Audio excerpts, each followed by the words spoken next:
Assalamualaikum warahmatullahi wabarakatuh.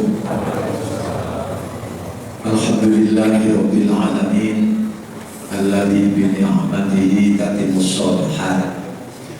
Asyhadu an la ilaha illallah wahdahu la syarika lah wa asyhadu anna Muhammadan abduhu wa rasuluh.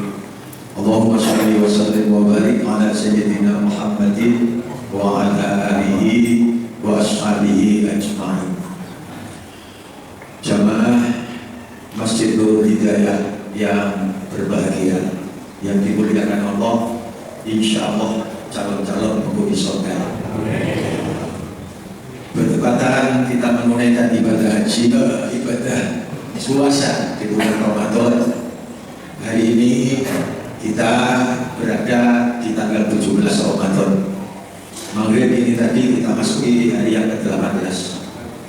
Bagi orang mukmin 17 Ramadan tidak bisa dilupakan begitu saja. Karena bisa dikatakan 17 Ramadan ini hari ulang tahun lahirnya agama Islam yang dibawa Nabi Muhammad SAW. Seperti kita ketahui, ajaran Islam ini kan bertumbuh sumber pokoknya dari Al-Quran ini, di mana ayat pertama diterima Nabi pada tanggal 17 Ramadan ini ayat 1-5 surat Al-Alaq. Kita sudah ketahui itu. Oleh karena itu saya katakan konsekuensi orang yang mengaku beriman kepada Allah tentu harus juga percaya kepada Al-Quran. Karena rukun iman yang diajarkan Nabi kepada kita kan ada 6. Amantu billahi wa malaikatihi wa kutubihi wa rusulihi wal yawmil akhir wa bil qadari khairihi wa syarrihi. Percaya kepada Allah sebagai Tuhan seluruh sekalian alam yang mencipta semua makhluk yang di alam semesta ini. Kemudian percaya kepada malaikatnya, percaya kepada Rasulnya yang satu di antara Rasulullah dan yang terakhir adalah Nabi kita Muhammad SAW. Kemudian percaya kepada kitab-kitab Allah yang besar-besar, Zabur, Taurat, Injil masa lalu pada zamannya diberikan Allah kepada Nabi Daud, Nabi Musa, Nabi Isa, dan yang terakhir Al-Quran ini. Jadi percaya kepada Allah harus juga percaya kepada Nabi Muhammad dan harus percaya kepada Al-Quran. Satu kesatuan yang tak terpisah. Karena itu menurut pengertian definisi Al-Quran ada 6 unsur yang dikatakan Al-Quran. Yang pertama, Al-Quran itu firman Allah. Kalamullah, dahului Gusti Allah. Bukan buatan Nabi Muhammad, bukan ciptaan malaikat Jibril. Apalagi di luar dua makhluk ini. Ini benar-benar firman Allah. Karena itu ketika kita berhadapan dengan Al-Quran, kita berhadapan dengan firman Allah. Yang kedua, firman Allah ini diberikan kepada Nabi Muhammad SAW, tidak kepada yang lain. Yang ketiga, melalui malaikat Jibril. Sebab ada wahyu Allah yang langsung diberikan Allah kepada Nabi Muhammad tanpa melalui Jibril. Itu bukan Al-Quran. Hadis Qudsi namanya. Nabi Muhammad yang menyatakan bahwa Allah Ta'ala itu. Tapi Nabi nanti menjelaskan ini bukan Al-Quran, jangan ditulis. Sebab Nabi Muhammad ketika terima Al-Quran ini ada sekretaris di samping beliau, catat ini, letakkan sebelah sana, letakkan sebelah sini, dibimbing oleh Nabi. Selain Al-Quran ketika itu tidak boleh ada catatan, biar tidak campur. Karena itu definisi Al-Quran firman Allah kepada Nabi Muhammad melalui Jibril. Yang keempat, berbahasa Arab. Sehingga kalau hadirin menjumpai ada walaupun lafadznya seperti Bismillahirrahmanirrahim, tapi ditulis Latin Bismillah, bukan Al-Quran. Karena implikasinya kepada hukum. Menurut madhab Syafi'i, layar sama layar Rasulullah Muqarrarun tidak boleh menyentuh Al-Quran kecuali suci, diartikan suci dari hadas, kecil maupun besar. Konsekuensinya membawa membaca Al-Quran harus wudu. Nah, kalau tulisan Latin BISL dan sebagainya, tidak ada konsekuensi wudu. Karena itu catatannya definisi Al-Quran berbahasa Arab. Mulai dari banyak Bismillah sampai sin yang keluar dari Nas, semua jauh firman asli dari Allah, tidak ada tambahan dari Nabi, pengurangan tidak. Yang kelima, berfungsi sebagai hidayah, hudan linnas, hudan lil alamin, petunjuk hidup untuk manusia dalam kehidupannya. Lalu unsur yang keenam, firman Allah yang disampaikan kepada Nabi Muhammad melalui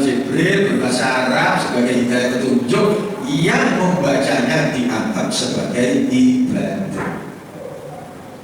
Kalau hadis diskusi yang saya sebut tadi itu, jadi satu contoh hadis diskusi. Allah Ta'ala kata Allah berfirman, manis tasma li qada'i, barang siapa yang berserah diri, ridho, menerima keputusan qada'ku, wa syakara li nafai, mau bersyukur akan nikmatku, kata Allah. Wa sabara ala balai, mau sabar ketika aku coba, kata aku siddiqon, aku tulis, aku catat dia sebagai iman yang benar, jujur, temenan. Loh, membaca hadis diskusi ini tidak ada nilai ibadah. Tidak ada janji dapat pahala. Tapi kalau Al-Quran satu huruf saja 10 kali lipat pahala. Oleh karena ini satu kesatuan yang tak terpisah, perlu kita mengerti agar supaya kita cinta benar-benar kepada Al-Quran lahir dan batin.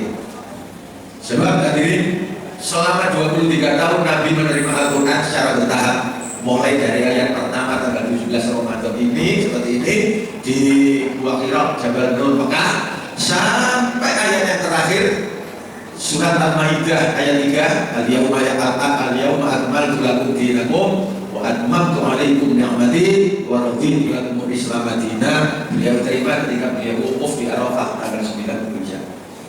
Nah, 80 hari kemudian beliau wafat.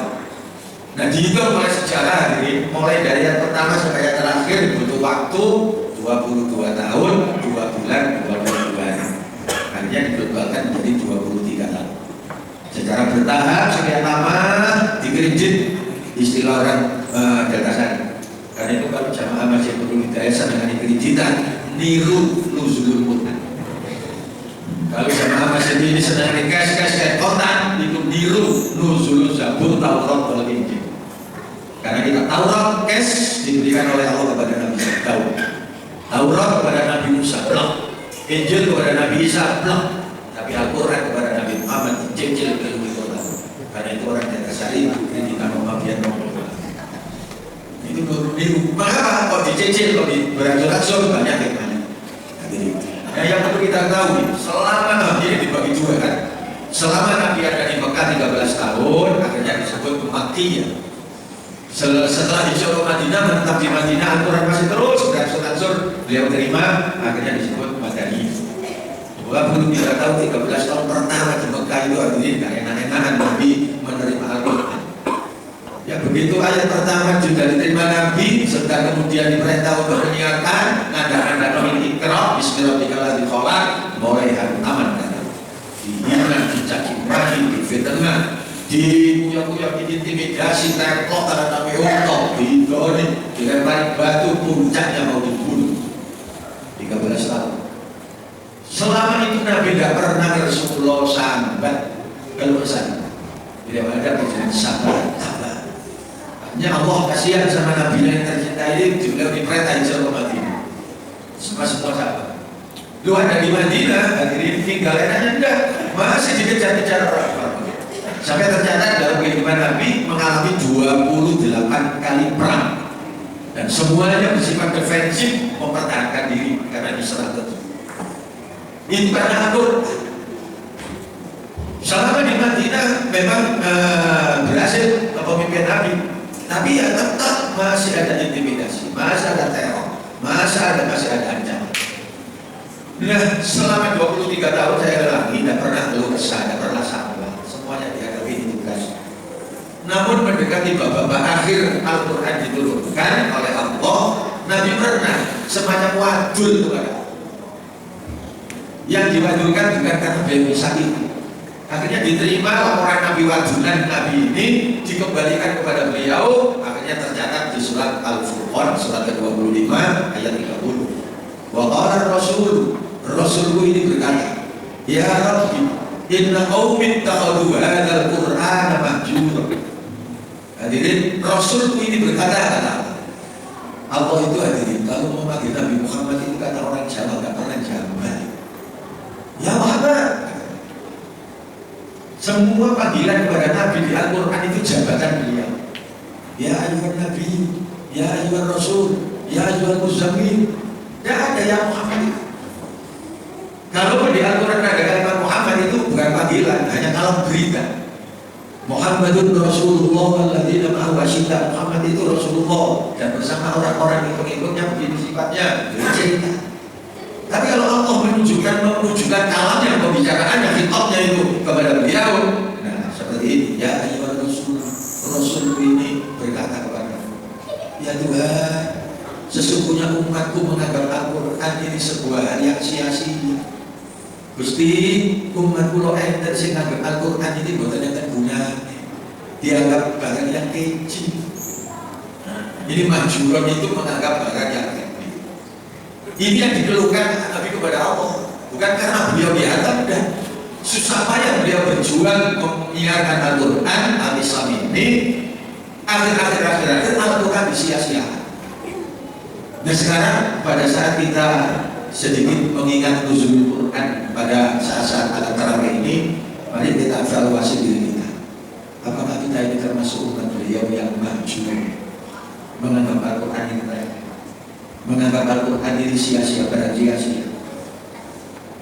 Hadirin, karena indikator iman, tanda iman itu asal, iman itu baik, tidak ada tampak, tapi bisa dideteksi. Di surat Al-Anfal ayat 2 Allah menyatakan innamal mu'minun, sesungguhnya orang-orang mukmin itu ada 5 ciri. Yang pertama, idza dzukirallahu wajilat qulubuhum. Ketika nama Allah jalla-jalla, subhanallah, begitu dengan kalimat Allah hati ini bergetar. Nah coba indikasi iman kita itu, coba hati bapak-bapak, ibu-ibu itu kira-kira kalau mendengar kalimat Allah hati ini pada kotak, ada setrum, ada getarannya. Ini Allah sendiri, kalau ada berarti ada iman. Maaf, ini sekedar perbandingan. Dulu bapak-bapak yang tua-tua ini ketika ketemu ibunya anak masih nom-noman, kan silsilah cinta. Walaupun sekarang sampai tua yang kakek masih cinta. Nah tanda kalau ada cinta, nama kekasih kok diomong oleh orang lain, hati kok tak berat. Itu ada cinta. Nek ono jenenge kekasih diomong dirasakan kok gak ono getaran belas. Cinta Allah. Itu catatan. Maka ukuran pertama orang mukmin, orang yang beriman, hatinya ada getaran ketika mendengar nama Allah disebut. Yang kedua, wa idza tuliyat alaihim ayatuhu zadatuhum imanan. Ketika ayat-ayat Allah baik Al-Quran maupun tanda kebesarannya dibaca didengar, tansaya tambah imannya. Tanda kalau imannya itu bertambah apa? Kepatuhannya, ketaatannya kepada Allah tampak ada frekuensi naik. Kalau diperintah oleh Allah lewat Al-Quran, tambah atas jalan fastabiqul khairat. Kalau dilarang oleh Allah di Al-Quran, tambah jauh dari maksiat, dari larangan. Itu tanda-tanda iman bertambah. Nah karena itu ketika 17 Ramadan lewat, kalau hati ini dari getaran terhadap Al-Quran, ya maaf, imannya kepada Al-Quran masih belum sampai. Jika di sini Pak Yai kita, tokoh-tokoh kita, orang tua-tua kita, kalau melewati 17 Agustus, mengapa kok memperingati nuzul Quran, apapun acaranya tentunya, untuk mengingatkan bahwa Islam itu ya Al-Quran ini, akhlak Nabi Muhammad ya Al-Quran ini. Nah kalau sudah tidak digubris Al-Quran ini, berarti umat ini termasuk kita barangkali karena ungkapan Nabi itu manjuron, menyanyiakan Al-Quran. Hadirin, kebutuhan manusia itu menurut ekonomi, ya ilmu ekonomi kan bisa dibagi dua. Ada kebutuhan primer, pokok, ada sekunder. Yang termasuk kebutuhan manusia pokok, sandang, pangan, makan. Manusia ini punya sifat malu, karena itu berusaha untuk cari kain, busana, untuk orang. Butuh bensin, anggota tubuh kita, butuh makan. Karena panas, karena dingin, butuh makan bangunan rumah. Ini kebutuhan primer. Bersyukurlah, alhamdulillah kita terpenuhi kebutuhan tiga. Nah yang di luar itu kan kebutuhan sekunder, pelengkap, perabot rumah tangga, aksesoris pakaian, kendaraan, termasuk kebutuhan dulu itu sekunder HP. Dulu itu kalau di telepon rumah, sekarang teleponnya dioyong-oyong, ini HP, ini sekunder. Belum, lah sekarang pindah menerima. Ayo yang sudah punya HP, lebih senang mana, Al-Quran atau apa? Saya sendiri mengatakan ini SD kedua. Bojo itu dianyam, gak tau kan dengan zaman, gak tau oh ini dikasih zaman. Nah coba ini, orang sekarang mahal, gak bapak, gak ibu, gak anak, gak putu, dinilai tapi Al-Quran 1 bulan gak disentuh. Betul jamaah Al-Tasari, jamaah Nurul Hidayah. Tiada hari tanpa Al-Quran. Lalu apa ayatnya Al-Quran? Nah